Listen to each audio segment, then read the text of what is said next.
माननीय नामदार देवेंद्रजी फडणवीस साहेब.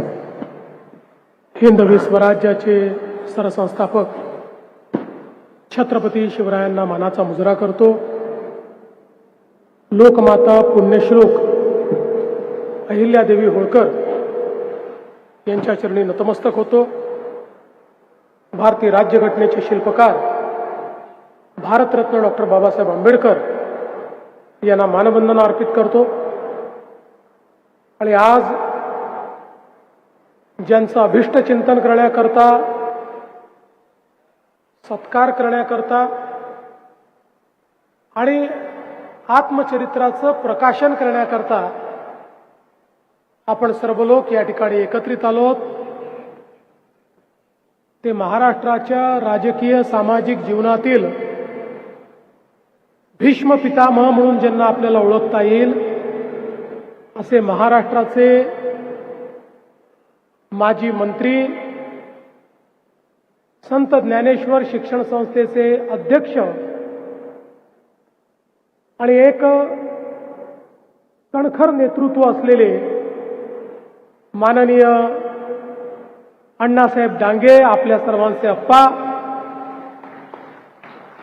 मंचावर उपस्थित राम शिंदेजी, राहुल नार्वेकरजी, चंद्रकांत दादा पाटील, शिवेंद्रराजे भोसले, जयकुमारजी गोरे, धैर्यशीलजी माने, धनंजयराव महाडिक, सदाभाऊ खोत, धैर्यशील कदम, अरुणजी लाड, सुरेश भाऊ खाडे,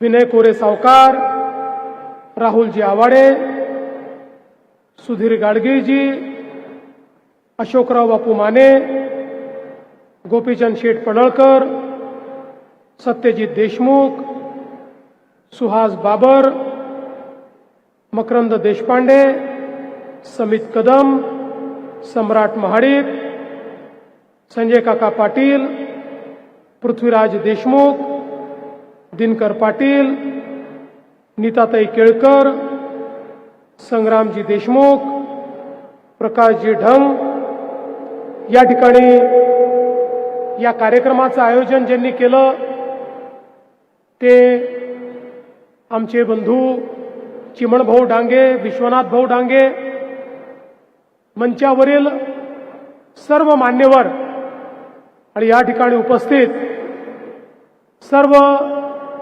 माता भगिनी आणि बंधूंनो, आज मला अतिशय आनंद आहे की अण्णासाहेब डांगे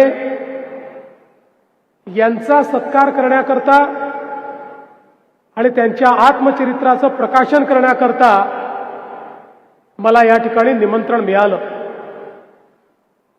जसं त्यांनी सांगितलं, त्यांचा आणि आमचा संबंध खूप जुना आहे. वडिलांच्या काळापासून संबंध आहे.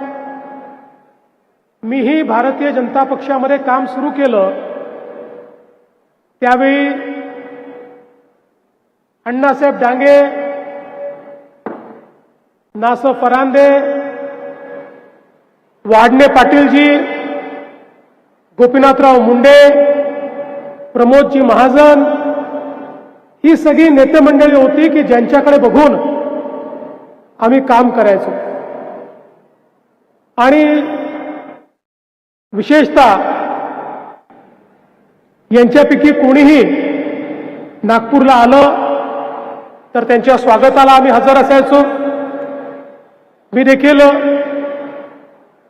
92च्या कारसेवेला होतो, त्यानंतर युवा मोर्चाचा अध्यक्ष झालो आणि युवा मोर्चाचा अध्यक्ष म्हणून ज्या नेते मंडळींकडे बघून आम्ही काम करायचो, संघर्ष करायचो, भारतीय जनता पार्टी काय हे शिकायचो, त्यापैकी एक प्रमुख नाव हे अण्णासाहेब डांगे यांचं होतं. आणि या महाराष्ट्रामध्ये भारतीय जनता पक्षामध्ये एक अत्यंत ज्येष्ठ आणि सन्माननीय नेते म्हणून त्यांच्याकडे पाहिलं जायचं. ज्यावेळी युतीचं सरकार आलं आणि एक ज्येष्ठ मंत्री म्हणून अण्णासाहेबांकडे जबाबदारी आली. खरं म्हणजे या आत्मचरित्रात देखील त्यांनी लिहिलंय, त्या संपूर्ण सरकारमध्ये अण्णासाहेबांचा मान फार मोठा होता. गोपीनाथरावजी हे नेते होते, ते उपमुख्यमंत्री होते, पण त्यांच्या नंतर प्रोटोकॉलचा मान हा अण्णासाहेब डांगेंचा होता. आणि भारतीय जनता पक्षाच्या कॅबिनेट मिनिस्टरची प्रत्येक मंत्रिमंडळ बैठकीपूर्वी बैठक ही अण्णासाहेब डांगेंकडे व्हायची आणि त्या ठिकाणी ठरायचं की मंत्रिमंडळाच्या बैठकीत काय करायचं. अण्णासाहेब डांगेंकडे ज्यावेळी पाणी पुरवठा खात्याची जबाबदारी आली, त्यांनी महाराष्ट्र जीवन प्राधिकरण तयार केलं आणि हा निर्णय केला की या महाराष्ट्राला आपल्याला टँकर मुक्त करायचं आहे. अतिशय धाडसी निर्णय होता. इतका मोठा महाराष्ट्र चांद्यापासनं बांद्यापर्यंत हा पसरलेला महाराष्ट्र, गडचिरोलीपासनं गडहिंग्लजपर्यंत हा पसरलेला महाराष्ट्र, ज्याच्यामध्ये दऱ्याखोऱ्यात राहणारे, डोंगरावर राहणारे, पठारावर राहणारे, दुष्काळी भागात राहणारे असे अनेक गावं, या प्रत्येक गावात पिण्याच्या पाण्याची योजना तयार करायची, त्याकरता सोर्स तयार करायचा, त्याकरता निधी उभा करायचा आणि प्रत्येक गावात पाणी पोचवायचं. हे शिवधनुष्य अण्णासाहेबांनी पेललं आणि मला अतिशय आनंद आहे. मी त्या काळामध्ये महापौर झालो आणि महाराष्ट्र जीवन प्राधिकरणाची जी रचना होती त्यात राज्यातल्या महापौरांपैकी एक महापौर हा त्याचा सदस्य असायचा. त्या कॅटेगरीतलं मला सदस्य म्हणून काम करण्याची संधी मिळाली आणि अण्णासाहेबांसोबत महाराष्ट्र जीवन प्राधिकरणाच्या प्रत्येक बैठकीत मी असायचो. त्या बैठकीची शिस्त ही इतकी कडक असायची की त्या बैठकीमध्ये अण्णासाहेबांनी एकदा निर्णय केला, कोणी प्रतिवाद करत नव्हतं आणि प्रशासन, सचिव या सगळ्यांवर प्रचंड पकड ही अण्णासाहेबांची होती आणि विषयांची माहिती इतकी त्यांना परफेक्ट असायची. या पुस्तकात देखील आपल्याला वाचायला मिळेल की शौचालयाची निर्मिती करताना त्याच्याकरता किती निधी ठेवला पाहिजे, या संदर्भात त्याला काय काय लागतं आणि कसा तुम्ही जास्त निधी वापरता याचं वर्णन त्यावेळी अण्णासाहेबांनी केलं. त्यावेळी सचिव देखील आश्चर्यचकित राहिले की या माणसाला किती खोलपर्यंतची माहिती आहे.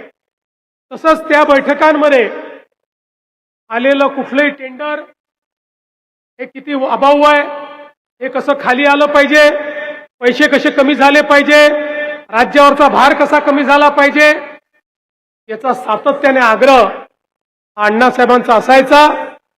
आणि खऱ्या अर्थानं या महाराष्ट्राला पहिल्यांदा टँकरच्या जाळ्यातनं मुक्त करण्याचं श्रेय जर कोणाला जात असेल तर ते अण्णासाहेब डांगेंना जातं, हे मात्र या ठिकाणी खरं आहे.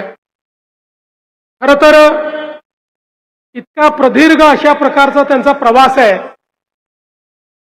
जीवनाची सुरुवात संघर्षातनं झाली आणि तो संघर्ष जीवनभर त्यांना पुरला. पण या संघर्षातनं सामान्य माणसाच्या जीवनामध्ये परिवर्तन घडवता येतं हे अण्णासाहेबांना माहिती होतं. आणि म्हणून मजल दर मजल करत अण्णासाहेबांनी आपल्या जीवनात जे कार्य केलं ते खरोखर आपल्या सर्वांकरता अतिशय आश्चर्यजनक अशा प्रकारचं कार्य आहे, असामान्य अशा प्रकारचं कार्य आहे. राष्ट्रीय स्वयंसेवक संघासोबत त्यांची जी नाळ जुडली ती आज तागायत कायम आहे. माझी संघ जीवन गाथा हे जे पुस्तक अण्णासाहेबांनी लिहिलंय, या पुस्तकामध्ये त्यांच्या जीवनामध्ये एक संघ स्वयंसेवक म्हणून कशा पद्धतीनं त्यांनी कार्य केलं, कशा पद्धतीनं त्यांच्या विचारांवर त्याचा परिणाम झाला आणि कशा पद्धतीनं त्यांच्या जीवनात शिस्त आली हे देखील त्यांनी सांगितलं. खरं तर आज कार्यक्रमाचं संपूर्ण वेळेचं महत्त्व पाहता अण्णासाहेब अतिशय कमी वेळ बोलले, पण आपल्या सगळ्यांना माहिती आहे महाराष्ट्रातल्या फरड्या वक्त्यांमध्ये अप्पांचा त्या ठिकाणी फार वरचा क्रमांक आहे. एक तर त्यांची एकूण धडधाकट शरीर यष्टी आणि माईक नसला तरी कोणाहीपर्यंत आवाज पोचू शकतो अशा प्रकारचा कणखर आवाज आणि त्या आवाजामध्ये त्यांची भाषणं आणि त्या भाषणामध्ये त्यांचे किस्से. आपल्याला माहिती नसेल पण अण्णांच्या भाषणातल्या किस्स्यांवर देखील एक पुस्तक छापलं गेलेलं आहे आणि त्या प्रत्येक किस्स्यामध्ये आपल्याला विनोदही मिळतो, शिकवणही मिळते आणि अनेक वेळा समोरच्याला न बोलता शाल जोडीतनं कसं देता येतं याचं उदाहरण देखील अण्णांच्या अप्पांच्या भाषणामध्ये आपल्याला अनेक वेळा या ठिकाणी पाहायला मिळतं. आणि म्हणून महाराष्ट्रातले एक प्रखर वक्ते म्हणून खरं म्हणजे अप्पांकडे आपण पाहतो आणि आज त्यांच्या आत्मचरित्राच्या प्रकाशनाकरता यायचं आणि त्यांचा जन्मदिवस देखील होता. खरं म्हणजे ते तर आमच्याकरता तीर्थरूपांसारखे वडिलांसारखे आहेत, त्यामुळे त्यांना काय द्यायचं हा माझ्यासमोर प्रश्न होता. कारण ही कार्यक्रम ठरला त्यानंतर मी विचार केला, मी म्हटलं आपण त्यांना काय देऊ शकतो. पण मग माझ्या लक्षात आलं एक गोष्ट अण्णांना निश्चितपणे देण्यासारखी आहे. कारण या महाराष्ट्रामध्ये 80च्या दशकाच्या शेवटी एक फार मोठा लढा हा कर्जमाफीचा उभा झाला होता आणि या कर्जमाफीचा लढा उभा करत असताना खऱ्या अर्थानं एकीकडे शरद जोशी हे शेतकरी संघटनेच्या माध्यमातून लढा उभा करत होते, पण हा लढा व्यापक आणि राजकीय जर कोणी केला असेल तर तो अण्णांच्या नेतृत्वात भारतीय जनता पक्षाने केला आणि अण्णांनी पहिल्यांदा भारतीय जनता पक्षाच्या सगळ्या नेत्यांना त्या ठिकाणी सांगितलं तळागाळात जायचं असेल तर शेतकऱ्यांचे प्रश्न महत्वाचे आहेत. शेतकऱ्यांच्या कर्जमुक्तीचा लढा हा जर भाजपने हातामध्ये घेतला तर आपण तळागाळापर्यंत पोचू. आणि भारतीय जनता पक्षाने त्यावेळी हे स्वीकारलं.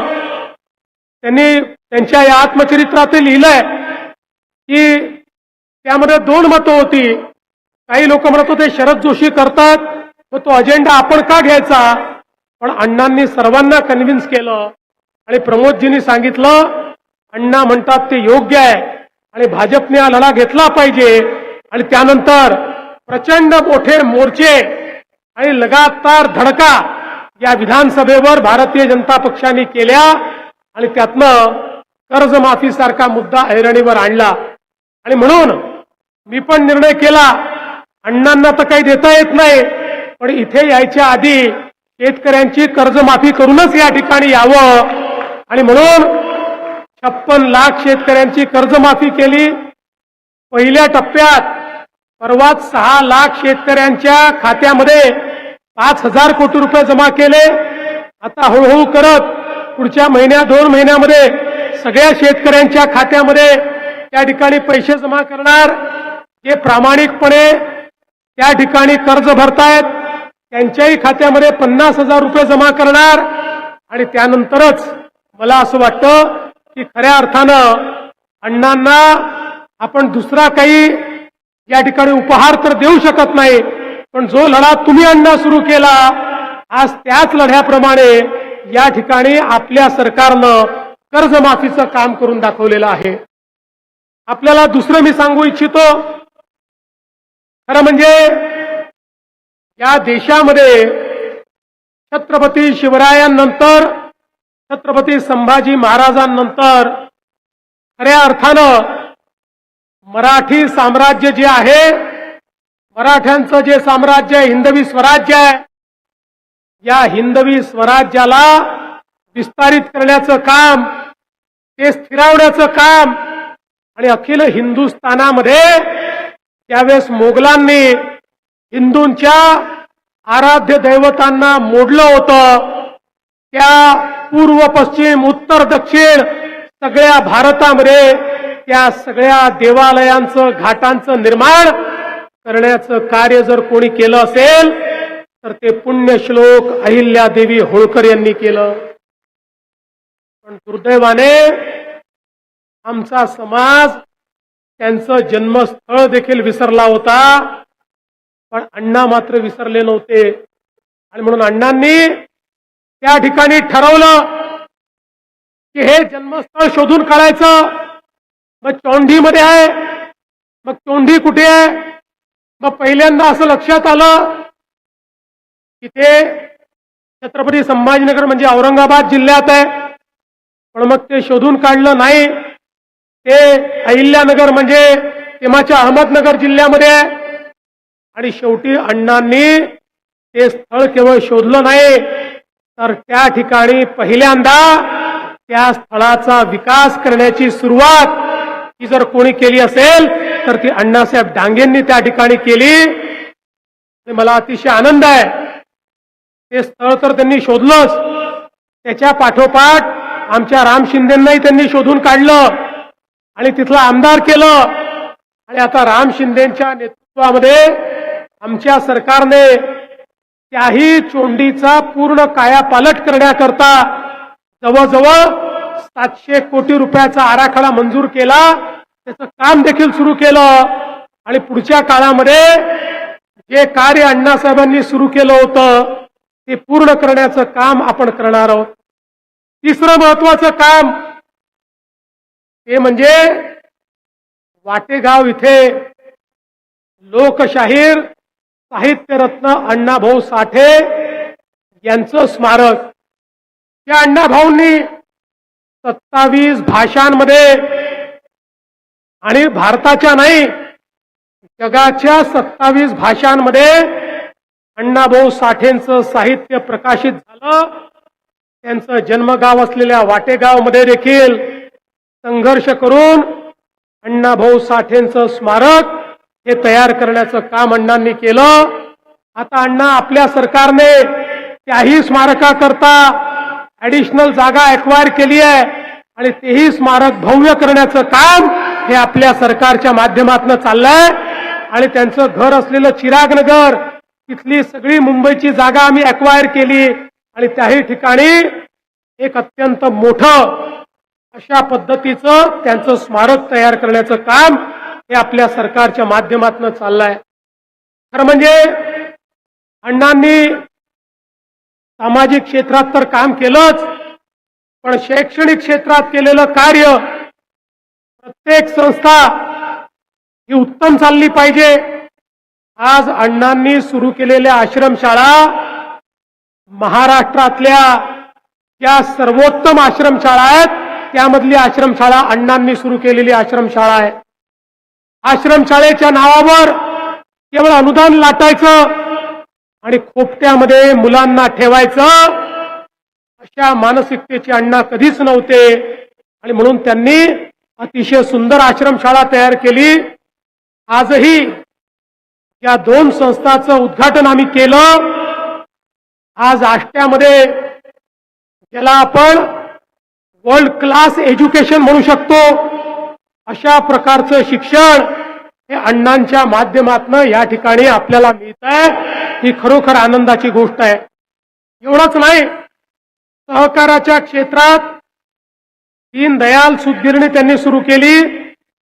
आजही ज्यावेळी सूतगिरण्यांसमोर अनेक अडचणी आहेत, अनेक सूतगिरण्या बंद पडतायत, अशाही काळामध्ये चांगल्या पद्धतीनं सूतगिरणी चालवण्याचा प्रयत्न अण्णा त्या ठिकाणी करतात आणि स्वतःसोबत अनेक लोकांना त्यांच्या जीवनात परिवर्तन करण्याचं काम अण्णांनी या ठिकाणी केलं. आज चिमण भाऊ आणि विश्वनाथ भाऊ हे चांगल्या पद्धतीने काम सांभाळत आहेत. चिमण भाऊनी आणि मी तर मागच्या काळामध्ये या ठिकाणी भारतीय जनता युवा मोर्चामध्ये आम्ही दोघे एकत्रित प्रदेशावर काम करत होतो. नंतर आपल्याला कल्पना आहे अण्णांचा स्वभाव परखड आहे, जे आहे ते तोंडावर आहे, नाही पटलं तर रामराम अशा पद्धतीनं काही काळ त्यांनी रामराम केला होता. पण त्यांच्या मनात राम कायम असल्यामुळे ते पुन्हा रामाच्या पक्षात परत आले आणि निश्चितपणे ज्या काळात पक्षात नव्हते तेव्हाही त्यांनी रामाचं नाव घेणं कधी सोडलं नाही, आपल्या विचारापासून कधी फारकत घेतली नाही. आणि आपण जर हे आत्मचरित्र वाचलं, कुठली गोष्ट लपवली नाही, परखडपणे प्रत्येक गोष्ट ही अण्णांनी या ठिकाणी मांडली आहे. आज सगळ्यांनी खरं म्हणजे अपेक्षा व्यक्त केली अण्णांनी 100 वर्ष जगावं, ते जगणारच आहेत. पण आपल्याला माहिती आहे अण्णांना वैदू देखील म्हणतात. अण्णांकडे खूप जडीबुटी आहेत. अण्णांना जुन्या वनस्पतीचं ज्ञान आहे. अनेक लोकांना अण्णांनी चांगलं केलंय. आणीबाणीच्या काळात जेलमध्ये असताना देखील अनेकांना अण्णांची जडीबुटी कामात यायची. त्यामुळे आपल्याला काळजी करायचं कारण नाही दादा. अण्णा स्वतः जडीबुटी घेणार आणि 100व्या वर्षी देखील असेच परखडपणे या ठिकाणी भाषण करतील. आणि चिमण अण्णा, तुम्हाला मी सांगतो, अण्णांच्या 100व्या वर्षाला या देशाचे प्रधानमंत्री मोदीजीच असतील. आणि मोदीजींना घेऊनच याच मैदानावर अण्णांची 100वी साजरी करण्याकरता आपण सगळे लोक या ठिकाणी एकत्रित येऊ. ईश्वराने अण्णांना खूप आशीर्वाद द्यावा अशा प्रकारची ईश्वरचरणी प्रार्थना करतो. आणि त्यांनी भारतीय जनता पक्षाची मुळं रुजवली असे आमचे नेते पितृतुल्य अशा अप्पांच्या सत्काराकरता मला निमंत्रित केलं. त्याबद्दल आपले आभार मानून मी माझे 2 शब्द